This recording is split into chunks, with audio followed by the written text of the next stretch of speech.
மனதிற்கு எனக்கு மிகுந்த வருத்தமாக இருப்பது, இன்னைக்கு காலையில் ஒரு ஆங்கில பத்திரிகையில் சென்னையில் உள்ள பல அரசு பள்ளிகள் கட்டடங்கள் இடிக்கப்பட்டு ஒரு அறையிலேயே 80லேருந்து 100 குழந்தைங்க படிக்கிறாங்க. பள்ளி கல்வி ரேஷியோவில் ஒரு வகுப்பறையில் 35 குழந்தைங்க தான் இருக்கணும், அதுக்கு ஒரு டீச்சர் இருக்கணும். டீச்சர் பற்றாக்குறை, டீச்சர்கள் அந்த வகுப்பறையிலிருந்து இந்த வகுப்பறைக்கு ஓடிக்கொண்டு இருக்கிறார்கள். அடிப்படை கட்டமைப்பு எதுவுமே இல்லை. இதில் என்னன்னா, பள்ளி கல்வித்துறை அமைச்சருக்கு உதயநிதியின் புகழ் பாடுவதற்கு நேரம் சரியா இருக்கு, அவருக்கு பள்ளி கல்வித்துறையை பார்ப்பதற்கு நேரமே இல்லை. அதனால இவர்கள் உடனே அதில் கவனம் செலுத்த வேண்டும். இன்னொன்று மனதிற்கு மிகுந்த வேதனையான ஒன்று, தூத்துக்குடியில் ஒரு உடற்பயிற்சி ஆசிரியர் மாணவிக்கு மது கொடுத்து பாலியல் தொந்தரவுக்கு உள்ளாக்கப்பட்டிருக்கிறார். இது மிகவும் கண்டிக்கத்தக்கது. இது முழுமையான நடவடிக்கை எடுக்கப்படவில்லை. நான் இன்னொன்றையும் தெளிவாக சொல்கிறேன், பெண்கள் பள்ளியில் பெண்கள் உடற்பயிற்சி ஆசிரியர்கள் இருந்தால் போதும். அந்த குழந்தைங்க இன்னும் அவர்கள் முழுமையாக உலகத்தை பற்றி அறியாதவர்கள் குழந்தைகள். அதனால் உங்கள் ஆண் பெண் சரிசமம், நாங்கள்லாம் ஒரு நாகரிகத்தை பற்றி பேசுகிறோம்லாம் பின்னால் வச்சுக்கலாம்.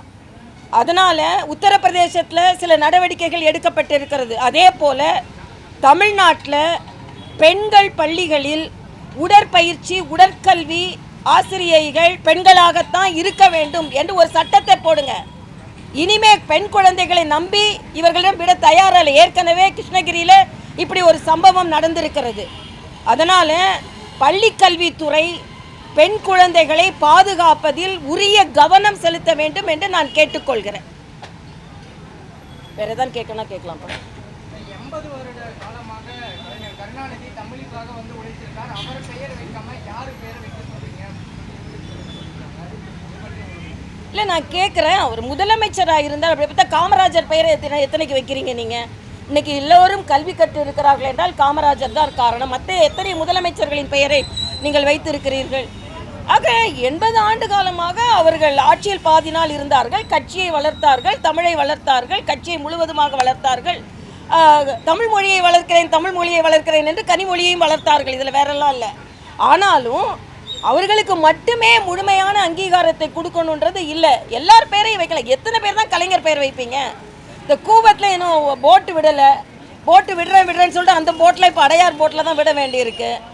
அதனால் ஒரு அளவு இருக்கிறது அல்லவா? அவர் மட்டும்தான் தமிழகத்திற்கு உழைத்தார் என்று சொல்வதை நாம் ஏற்றுக்கொள்ள முடியாது. பெரிய எல்லாத்த விட மருது சகோதரர்களின் 2 பேரும் தமிழகத்தின் 2 அமைச்சர்கள் மருது சகோதரர்கள் அளவுக்கு போயிட்டார் முதலமைச்சர் அவர்கள். இதைவிட மருது சகோதரர்களுக்கு அவமரியாதை யாரும் செய்ய முடியாது. அமைச்சர்கள் 2 அமைச்சர்கள் பற்றியும் இன்னும் வழக்காடு மன்றத்தில் கேஸெல்லாம் இருக்குது. ஆக யாருக்கு என்ன பெயர் வைக்கிறது, எதுக்கு எந்த பெயர் வைக்கிறதுனே ஒரு குழப்பமாக இருந்து கொண்டு இருக்கிறது என்பதுதான் எனது கருத்து. மகளிர் பள்ளிகளில் முழுவதுமாகவே தாளாளர்லேருந்து அடிப்படை தொழிலாளர் வரைக்கும் எல்லாருமே மகளிர் தான் இருக்கணும்.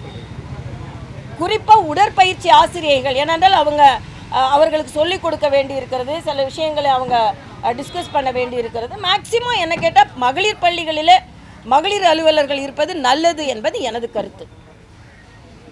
இது பிற்போக்கா முற்போக்கா அப்படிலாம் உடனே விவாதத்துக்கு வர்ற நம்ம பள்ளி குழந்தைகள் வீட்டில் உள்ள குழந்தைங்களை அனுப்புகிற அம்மாக்களுக்கு தான் அதோட கஷ்டம் தெரியும்.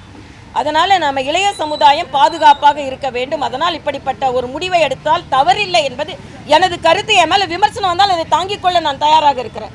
ஏன்னா எனக்கு பெண் குழந்தைகள் பாதுகாப்பாக இருக்க வேண்டும்.